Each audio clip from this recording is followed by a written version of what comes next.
I've been snowboarding at tons of ski resorts along the East Coast, and this season I'm really focused on visiting more mountains in the state of Pennsylvania. And so far, I've been blown away with some of these ski resorts.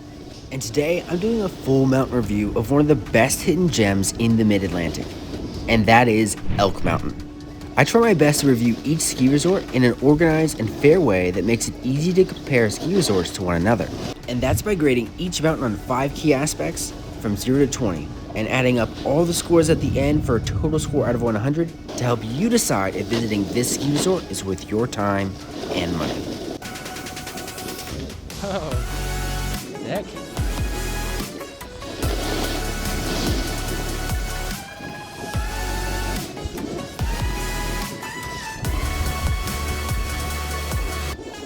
First, let's take a deep dive looking into the terrain offered at Elk Mountain.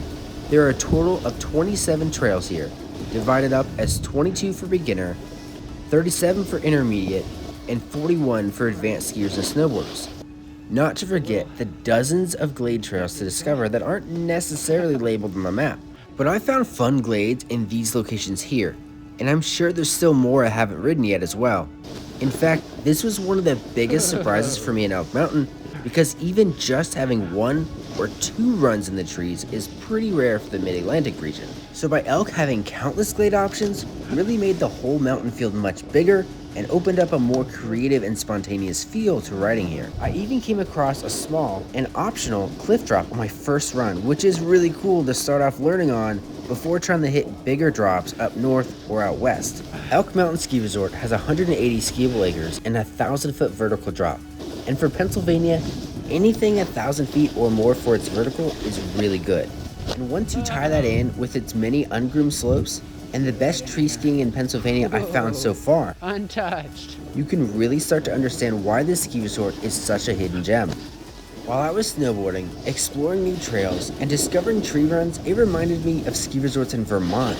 Granted, there's not as much mountain at Elk as there are in various ski resorts in Vermont, but the feel of this mountain was very similar. And a lot of that feel may come from this mountain really allowing for that exploration around ungroomed areas and glades. I even followed some tracks at one point over here that led me almost out of bounds. Luckily, I knew where I was at on the map, and I was able to ride back towards the ski resort slopes. And a lot of the fun exploration in the glades can be due to the awesome conditions at Elk. This mountain is located just north of the Poconos in the Endless Mountains, and they see consistent snowfall from December to March. Combine that with their snowmaking efforts, and it's easy to see why many say they have the best snow in Pennsylvania.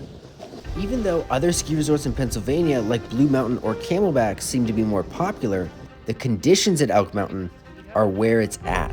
But the conditions aren't everything, and they can be variable.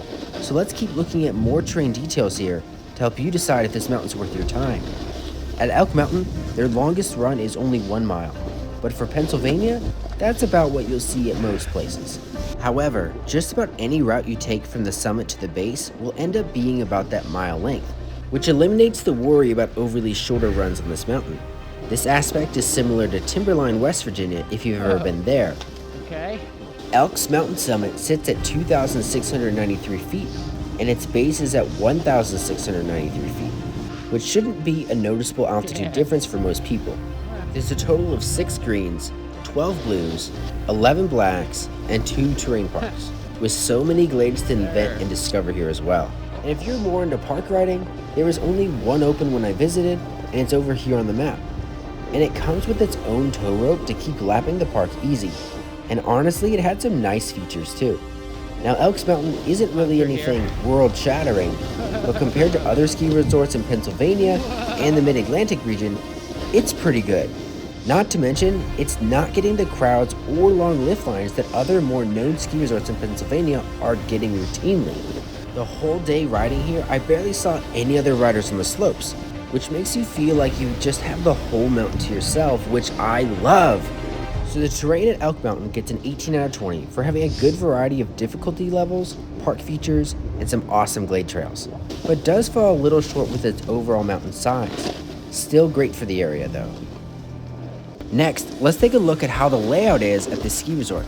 Is this mountain built in a way that makes it easy to get around, or can it be tedious?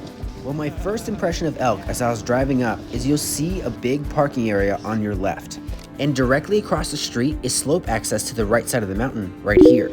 Now this isn't where the lodge or shop is, but if you've already purchased your tickets online, they have 2 ticket printing machines by scanning your barcode in this shed here, and 2 porta potties to utilize before hitting the slopes if you need to, making it really convenient for a lot of skiers and snowboarders to skip the main base area altogether.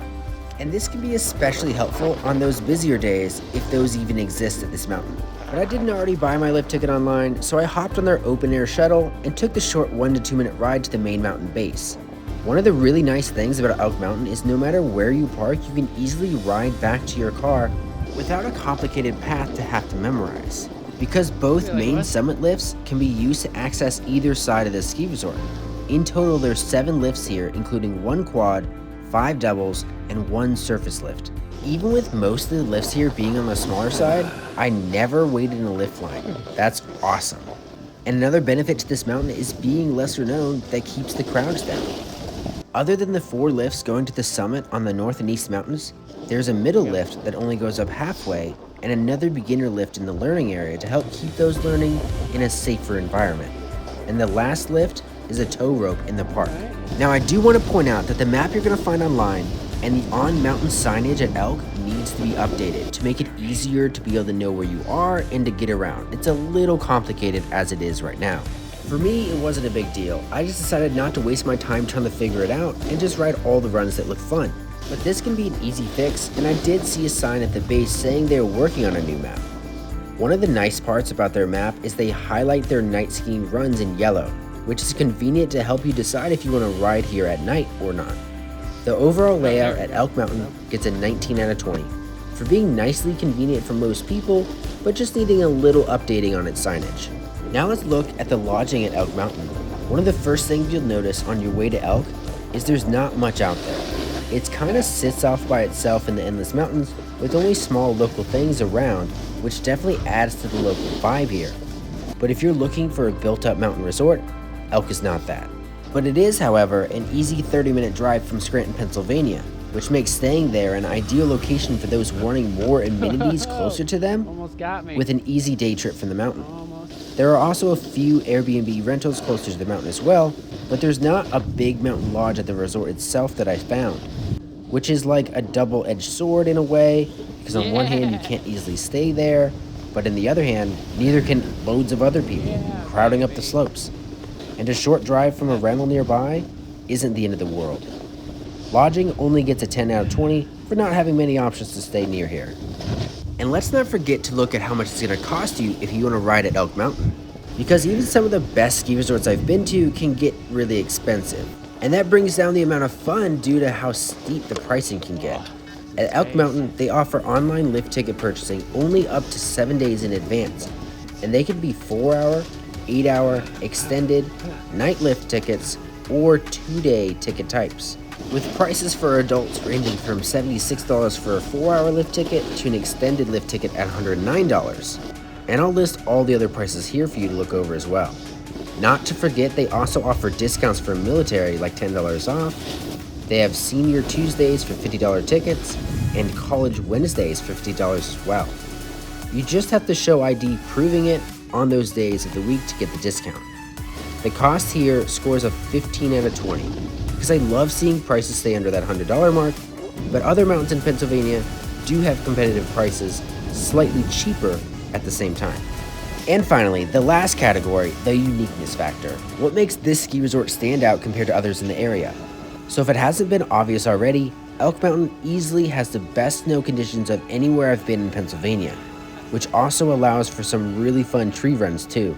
In fact, it had the most glades to ride I've found so far in the state. Now they're not clearly labeled on the map, but you'll find them, trust me. On top of that, this ski resort truly gives off that sought-after local vibe that everyone is there just to have fun and get their turns in. And for these reasons, the uniqueness scores a solid 16 out of 20. Okay, so the overall score for Elk Mountain Ski Resort is an 80 out of 100, which is a really high score for Pennsylvania.